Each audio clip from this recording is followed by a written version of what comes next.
สบายดีพี่น้องสวัสดีค่ะพี่น้องจ้ามื้อนี้ก็มาพบพ่อกับซ่องบ่าวดอนสาวตูบอีกคือเก่าเด้อมามื้อนี้เกี่ยวข้าวมื้อที่3พี่น้องอยู่ข้างล่างยังอีก2ไห่นะพี่น้องเนาะอยู่ข้างบนอีก3ไห่มื้อนี้ต้องเอาให้มันแล้วเนาะเกี่ยวตอนเช้าคนตอนแรงบ่าวดอนสบายดีพี่น้องป้าพี่น้องเกี่ยวข้าวกันไห่นี่แล้วก็ไห่นี่เกี่ยวข้าวมื้อนี้ต้องให้มันแล้วมื้อนี้เนาะจังได๋ก็ให้แล้วมื้อนี้มีเสริญมาแต่เช้าแต่ว่ามันใครมาเช้าพ่อใหญ่เสริญมาแล้วพ่อใหญ่เสริญมาแล้วบ่บ่แม่นหยังดอกมาพี่น้องพ่อใหญ่เสริญมาแต่เช้าเลยพากินข้าวเช้าก่อนนะพี่น้องนะจังลุงกินข้าวเช้าก่อนพี่น้องเด้อกินข้าวเด้ออาหารวันนี้ปิ้งหมูกับปิ้งตับไก่นะพี่น้องอะปลาส้มปลาส้ม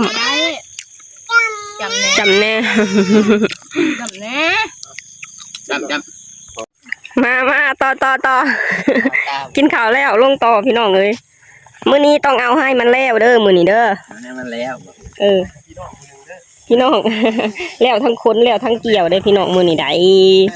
แต่ว่ามื้อนี้มันหลายคนนะคนแต่เทิงลงมาหลุมมันจะได้ไวนำแต่ตอนนี้พี่น้องบุสมเลยแล้วพี่น้องโอ้บ่ดอนลุยกี่ต้มแล้วพี่น้องเอ้ยนี่เกี่ยวแล้วล่ะก็ไปเที่ยวบุญชวงเฮือแบบสบายใจพี่น้องเอ้ย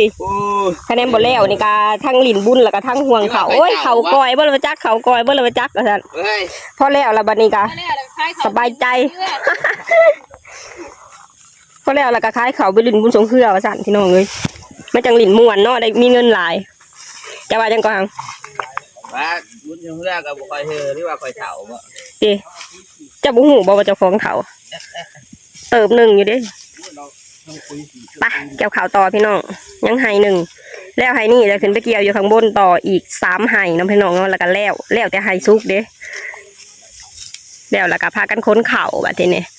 แล้วบุญสวงเฮือมาเกี่ยวต่อตัวที่ยังบริสุกน้องพี่น้องเนาะเพื่อแล้วบุญสวงเฮือกะผู้ที่สุกเลยน้องพี่น้องเนาะโอเคเกี่ยวข้าวต่อได้เอ็มมี่ยิ้มด้วยเป็นยังเกิดร้อยล้านนะอาจารย์ไปพี่น้องแล้วเรียบร้อยแล้วพี่น้องอยู่หลุมบ้านนี้ก็ขึ้นไปต่ออยู่ข้างบนเนาะพี่น้องเนาะอยู่ข้างบนอีกประมาณ3ไห่เนาะพี่น้องเนาะดีตอนแรงแล้วก็พากันขนเดี๋ยวมึงขอเขาเจ้านางงามพี่น้องเลยห่วงยาวกับไปเกี่ยวข้างบนกันพี่น้องโอ้ยยังบุเขาค่ะคุยว่าหรือเบะ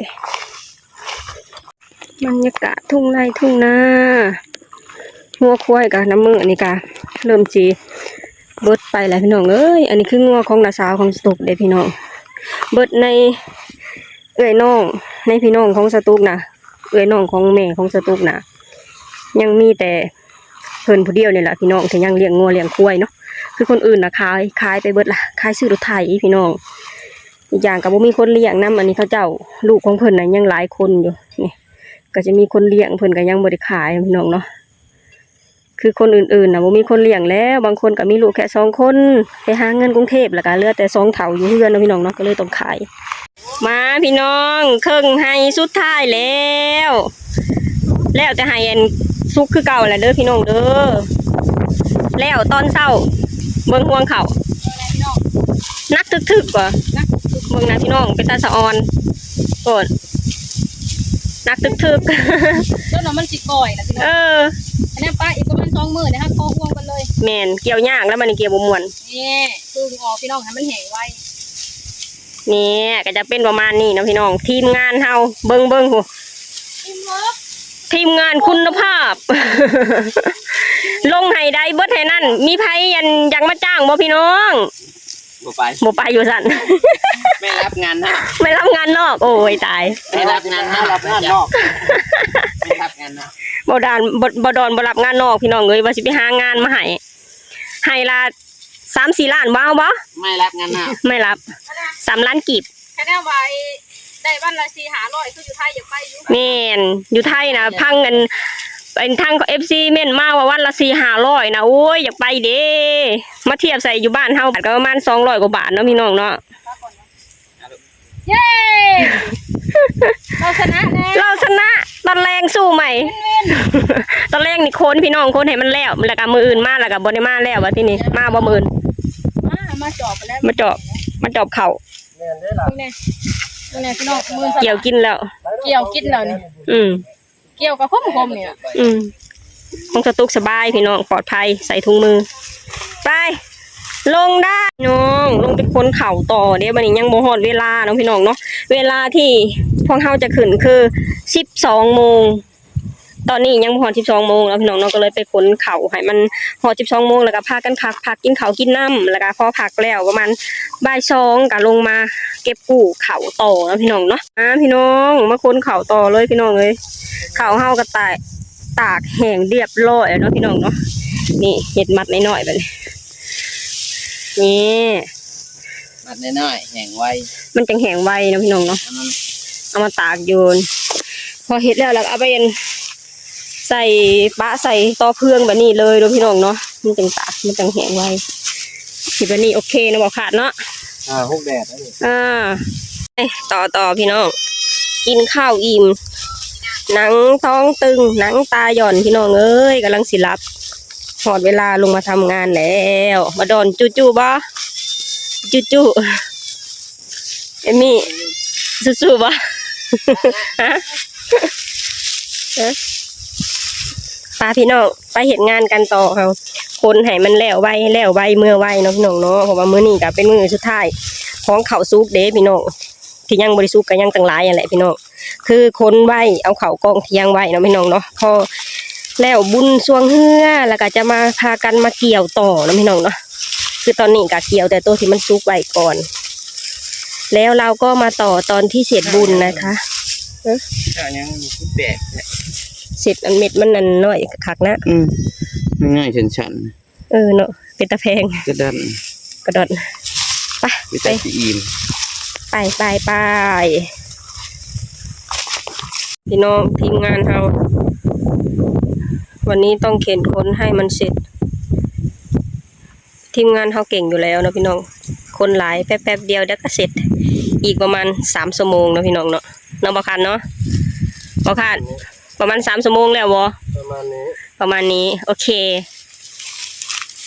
มาเลยมาพี่น้องมาคนเก่าเด้อคนเก่าใจบ่ดอดเด้อมื้อนี้บรรยากาศกำลังดีพี่น้องเอ้ยลมเย็นแดดร้อนๆลมเย็นไปแรงๆไปนี่คนเก่าพี่น้องเอ้ย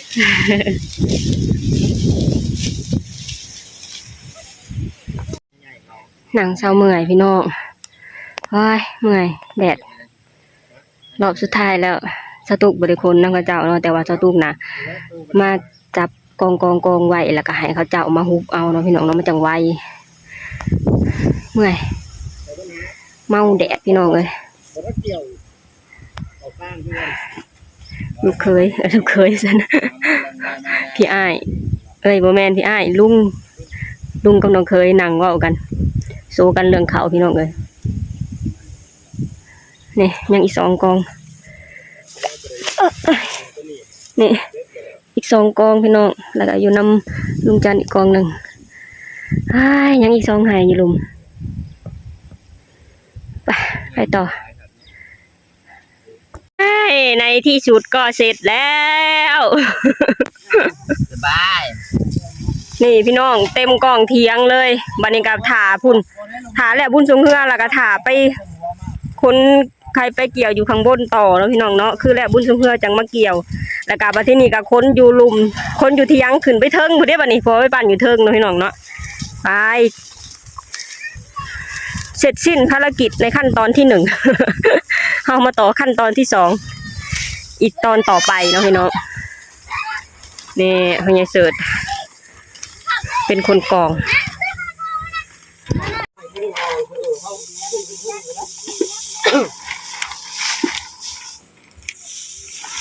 ขนาดตั้งจะโตลังตัวดีเต้นเนาะพี่น้องว่ามันจะแต่ว่ามีฝาบาติกเอามากลางหลังเขาปลูกกระสอบ1เด้อนี่พี่น้องเสร็จแล้วใช่ไหม เสร็จแล้ว เจ็ดแล้วจ้าเจ็ดแล้วจ้าเอาผายางมาปลูกน้องย่านกันนะย่านพ้นพี่น้องเอาผายางมาปลูกไว้ย่านพ้น